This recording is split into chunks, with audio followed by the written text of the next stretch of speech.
Aloha and welcome to Thumbing Through Yesterday, the podcast where we take our favorite books down from the shelf, blow the dust off them, and remind ourselves why it is we love them so. My name's Tom Galley, and with me today is Tony Pasculi. Hey, Tom. And what are we talking about today? Today we are reading one of my favorite books, The Cardturner by, I don't know how to pronounce the guy's name, Louis Sachar. Louis Sachar, the guy who wrote Holes. That's what we're reading. Same guy. Yeah. All right. All right. Well, this was a first read for me, but tell me, why is this one of your favorites? Oh, man, why isn't it one of my favorites? A book about bridge. A novel about imperfect partners and infinite possibilities is the official subtitle. So it is a book about bridge. It's a book about bridge players more specifically, but a lot of bridge comes into it because of that. And it's fun. The author makes an apology at the beginning for how much bridge is in the book. He says, you just got to know some of this stuff, and I'll try to deal with it in flow as I can. But this book has footnotes. It's a novel with footnotes. It is. And it also has a secret code that you can skip chunks of the book if you're not interested in the details of the bridge. Yeah. I love the details of the bridge. This book makes me want to play bridge, which... I don't know. I actually tried to play bridge once, and it's an incredibly difficult game. I sucked at it the one time I actually tried it. Yeah, it's not easy. It's not like hearts or something. You can't just pick it up. It's more complicated than poker even. But man, does this book make it look fun. It does make it look very fun and very interesting. And, reading it through, I would glaze over a little bit at some of the longer passages, but I always read the full description and made an effort to figure out what they were talking about. And it made me appreciate just how complex this game is. So it's important to note that the novel is not about bridge. It's about bridge players. And in particular, so the Cardturner is a kid from a poor family who's related. They have a wealthy uncle, and they hope to figure into his inheritance someday when he dies. And so they're always trying to curry favor with him. And at one point, this uncle who's aging goes blind, and he can no longer play bridge because he can't see his cards. And so he hires the narrator to be his Cardturner, which means he looks at all the cards. He reads them to the uncle so that he can memorize them. He has to commit them to memory because he only allowed to hear this once. And then the uncle will say, play the two of clubs, and he plays the two of clubs. Without comment, he has to do this because his previous Cardturner gets fired for saying, are you sure? Giving away some crucial information in the middle of a game. Yeah. Now, one thing to clarify, you mentioned that... Lester, the rich uncle's name is Lester. Our Cardturner, our hero's name is Alton. His parents are interested in the money. Alton himself is disgusted by the behavior they're forcing him into in the hopes of getting that inheritance. Yes. Yeah, that's a good point. Alton's a good kid. Alton tries to be a good kid. Yeah. Is he ever not a good kid? He breaks into a house at one point. But in pursuit of a higher goal. In pursuit of a higher goal. I mean, he does his best. He's a flawed human being, as are they all, as are we all. He's definitely, I suppose, the protagonist. Although one of the things that was so charming about this is the author, fourth wall breaks constantly. He apologizes for the bridge. He stops to explain things about how this parallels his own life. And clearly this is, to a large degree, autobiographical. Maybe up to the Stephen King turn in the third act there. But I love that. I love the fact that the author becomes a character in this book. It's narrated from Alton's voice, except when the narrator steps in to say, oh, hi, let me set something straight here. Yeah. Yeah, and the author also makes it very clear that he loves bridge. Yes, so that's part of the impetus for the novel. I like this novel. I love the bridge. I love the nerdy aspect. I love it when novels get crunchy and they're not afraid to dig down in details. It's one of the things I love about Heinlein, when all of a sudden a character busts out a slide rule and it calculates the actual time it would take to travel to the Lesser Magellanic Cloud. Yeah. So I love this kind of detail in a book. It doesn't frighten me off at all. Crichton does that a lot too, so that's fun. I love the dynamic of the kid who is embarrassed by his parents. And he's got a best friend who's always snaking his girls. But then he finds a special connection with this one girl, which is very sweet. And then the ending, you mentioned the Stephen King third act turn.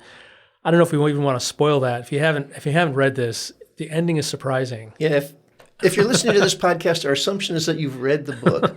This is a book with a very notable twist. So if you're still listening and you haven't read it, you should press stop now. Yeah.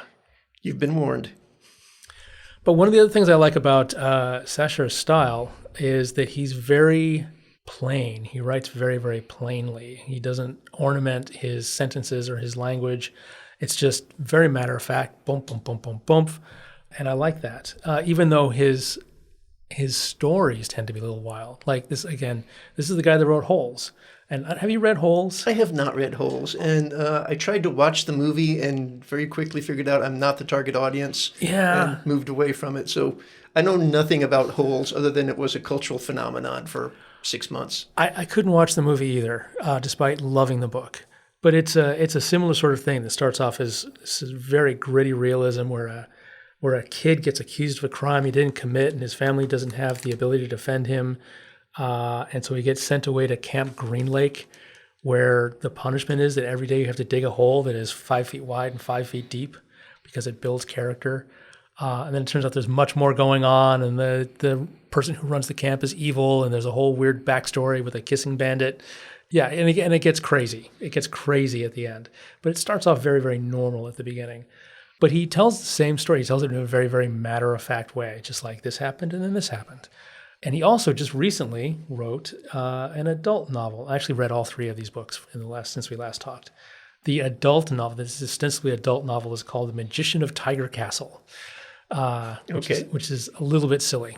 I think his matter-of-fact... Oh, and he also writes young fiction. He wrote a book called There's a Boy in the Girl's Bathroom, which is not about trans issues. It's just like a kid walks into the wrong bathroom one day by mistake, and it becomes a whole thing at his school. It's like, oh no.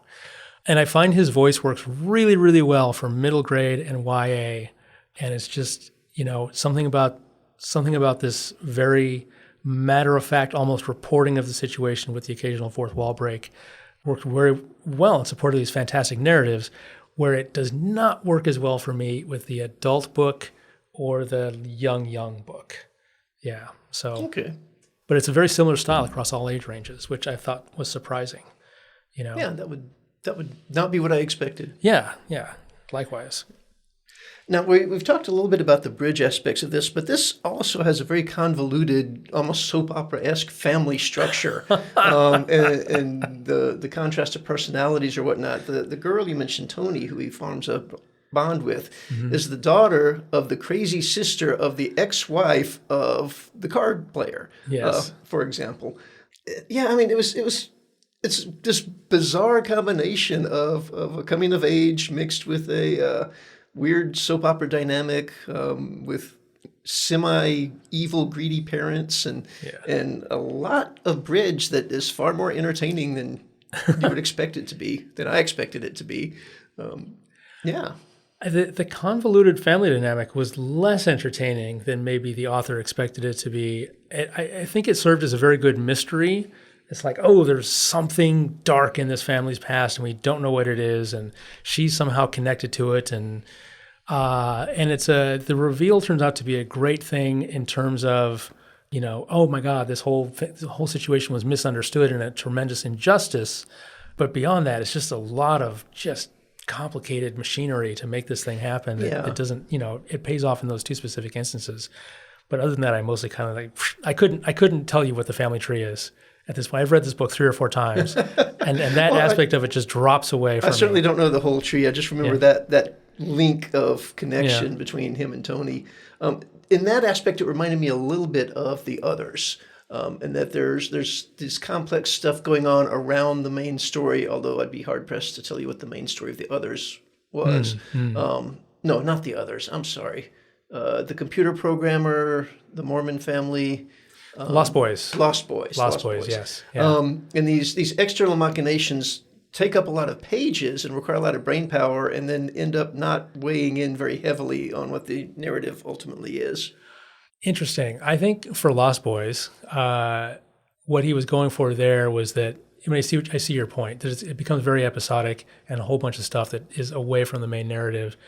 But I think the main narrative for him was the theme of family and community, and all of that stuff ties into that theme. Mm-hmm. So if you think the main narrative is what's happening with their son Stevie, then no. But if you think the main narrative is what happens to this family that moves away from one community and tries to find another community in a new place, then I think it does. But it depends on how you look at it. But yeah, if you like this, I think you would like Holes, honestly. I think put it on the list. Give Holes a try because it has a similar sort of, like I say, gritty realism spins off into the fantastic, but it is still grounded, even though it gets very convoluted in the middle with the backstory. It's like, how is all this backstory going to pay off? And then it does. It does pay off. So we talk about the Stephen King twist here. Okay, sure. Let's talk about it. So Alton first met Toni when she was 6, and he was about the same age or a little bit older. Mm-hmm. And they were at some sort of family party, and he was looking forward to meeting her because they were about the same age. And she runs up to him, claps her hands to the sides of her head, and screams, "Shut up, shut up, shut up," and runs away. And that's it. And he doesn't see her again until this novel. Yeah. And, she's the daughter of the crazy one, of the crazy sister. And we find out that she hears voices. Yeah. She doesn't hear just any voices. She hears I guess it would be her dead aunt. I think so, yeah. Yeah. Telling her, amongst other things, how to play bridge. And this happens to our hero because 2/3 of the way through the book, the old man, Lester, dies unexpectedly and without fanfare. He simply dies off screen, as it were. And then we hear Alton starts hearing him. He and Toni decide to go play bridge together, and he hears distinctly a voice telling him what to do, what to play. So this is where it takes that little Stephen King shift, right? Suddenly out of nowhere, we've got this supernatural influence book. Yes. And it, even though it happens so late in the book, it seems pretty smooth. I think smoother than the twist in I Am Not a Serial Killer for me. It doesn't seem jarring. It doesn't seem like, what the hell? I thought I was reading a book about bridge because it is still a book about bridge. It is. Or bridge players. Yeah. And the two kids and their attendant ghosts, I guess, take it on themselves to enter the national or World Series bridge, and they play on behalf of the two deceased players. Yes. And of course they win because they have to win. But it's nice. I mean, it continues the narrative, right? Because there's a danger of it floundering there after Lester dies. What's going to keep the two kids together? Because we want that. We want Alton and Toni to be together, but Toni's already hooked up with Alton's best friend. Yes. And shenanigans may be ensuing. And without bridge, that never would have happened. And then without the hand from beyond the grave steering them, it still never would have come to fruition. So, I mean, it was not jarring. It was a little bit surprising, but you're right. It was handled very smoothly. Yeah. And it's nice because there's this idea of ghosts having unfinished business. So this couple, the dead bridge playing couple, were famously the best bridge players and racked up all sorts of points, but never got a chance to win a national championship and therefore never got to qualify as whatever the highest rank of bridge player you can be. You have to have a certain number of points and you have to win a national title. And they never won a national title because they can never keep playing together because the one woman went, quote, insane. So when they play for these two deceased bridge players, they get to win a national title for them, and they get posthumously they get this rank, and it's nice. It's nice that they're chasing this on behalf of someone else, and of course we get to see high level bridge play that these kids otherwise would never get a chance to participate in. It's not like Star Trek where suddenly you get promoted from ensign to captain. You can't just do that. So they're being channeled by ghosts or being aided by ghosts. So it's not their mission, it's someone else's mission. But it's nice, and it does bring them closer together, the pursuit of this worthy goal. So, yeah. Yep. It stretches credulity a bit to think that these two teenagers could compete in this. Now, it's a massive tournament, but it is full of people that knew these other players, that knew Lester and I don't remember the other one's name. And, they there are hijinks involved in them trying to keep people from seeing names on the list so they don't realize that the dead people are playing people that know that Lester has passed on. Yeah. But still, it seems, by the time you get to the award ceremony and those names are announced, someone in that audience of bridge players is going to go, wait a minute. He's dead. Yeah. Yeah. Which is a thing I easily forgive because that would not be nearly as satisfying a story. All right. I only took 2 notes on this entire book because I was just enjoying reading it. And now I'm looking at my notes and going, why did I even take this note? I have no idea what this one is. But there's one where they talk about how difficult it was for Trapp to memorize an entire hand of cards because once he goes blind, the card turner, Alton, reads his cards to him once, and he has to keep that in his memory. And then he has to keep track of which ones he's played. He can't consult his card turner. And he also has to keep track of all the other action at the table, which you need to do in order to be a good bridge player. And someone compares it to a blind bowler. You got to admit, bowling a perfect strike is more amazing than just memorizing a few cards. And Alton says, okay, no.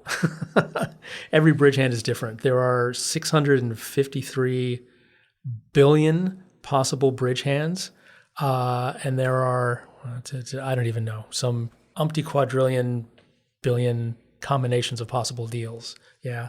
So he has to memorize every card in his hand. If he's playing the dummy, he has to memorize all of those also. He has to play them perfectly and keep track of all the action. And the part that I highlighted was, don't get me wrong, I was happy for the blind bowler. I watched her bowl her strike on YouTube. She was inspirational. All I'm saying is, I bet she's better at strikes than spares. Yeah. Which I love that line. But that's it. That's all I got for notes. So other than just, man, I love this book. Oh, and then... It was a fun book. Yeah. I'm glad you liked it. Yeah, I'm glad you liked it. He hasn't written a lot, and he mostly writes young books. And he's only written one other book for this demo, a YA book, which is not nearly as good. His second best book, I think, is Holes. But this is my favorite. Now, he goes through, once we start getting into bridge-heavy stuff, he gives us a shorthand. He puts a little drawing of a whale in front of a section that's going to be bridge-heavy so that if you're not interested, you can skip to the next page or to the next text break and pick up a Cliff's Notes version. But he explains this. And I love this. I wanted to. This man should have been on our podcast last year. Yeah. And I'm reading from the book here. This past year, I had to read Moby Dick in my language arts English class. It seemed like a pretty good adventure story about a monster killer whale. But when I started to get into it, the author, Herman Melville, stopped the story and went on page after page describing in every tiny detail of a whaling ship. Yep. And as I recall, we had similar commentary. Anyway, I just wanted to applaud his insightful appreciation of the literature there. Yeah, so that's his signal that you're getting into heavy bridge stuff is the picture of a whale. Yeah, there's a picture of a whale, a page or two of bridge stuff, and then there's a gap with a little paragraph that said, this was cool because it was hard, or something very simple like that. Yeah. Yeah, and even with that warning, some of the stuff still gets relegated to footnotes. The footnotes are fun, too. Yes, they are. He's very self-deprecating in the footnotes because he'll go through, in one case, they're sitting at a table and a judge gets called over because a player did something really stupid. They touched a card they weren't supposed to touch or something like that. And in the footnote, he lists, these are the 4 cardinal sins of card handling. Yeah. Who do you know that would do any of these? I've done them all. Yeah. He's very self-deprecating about his bridge skills in general. He clearly loves the game, but he doesn't think he's very good at it. Yeah. So, last thing I have to say about this is that this is a little bit of a cheat according to our fake rules that we made up for the podcast. We never actually made any rules. I self-imposed a rule. We were talking about thumbing through yesterday. What is yesterday? 20 years ago. That's when music is oldies or classic maybe. And this is from 2010. So it's really only 16 years ago now. So, but close enough. But I have read this book 3 or 4 times, I think, since I picked it up, and probably close to when it came out. I have a copy in hardback somewhere. Yeah. Well, for myself, I never defined yesterday. Just a favorite had to be something I have been through twice already. Yeah. All right. Well, this was such a fun book. I had no idea what it was getting in when we went into it. I just kind of enjoyed the ride. It took that hard left in Albuquerque, as Bugs Bunny would say, and it continued to be fun. It became a different type of story, and it was rewarding all the way through. And like you say, I could see that becoming a bridge player might be a rewarding endeavor, although it seems like there's a lot of learning involved in doing that well. It seems like becoming a chess player, only you need 2 more people to even get started. Yeah. Yeah. Well, I've never, I know the rules of chess, and from time to time I will play either against a computer or someone online, and I can hold my own in the not very good at chess category. Mm-hmm. The very, very few times I've ever sat down with people who pressed me into playing like hearts or spades, I suck. Oh. I suck a lot. I could lack complete understanding of how the strategy should be, and apparently I'm one of the worst hearts partners on the planet. So I'm thinking that were I to undertake bridge, it would be an uphill battle. Interesting. I love hearts. I haven't played in a long time. My neighbors are hearts fiends, so I need to get into a game soon. But I think hearts is considerably easier than bridge, though, from my experience. All right, so what are we reading next? It has been far too long since we had any Stephen R. Donaldson, but not quite willing to jump into any of the of the megatomes. So I think a collection of short stories, maybe Reeve the Just and Other Tales. Okay, looking forward to it. All right, well, we'll see you in 2 weeks. See you in 2 weeks.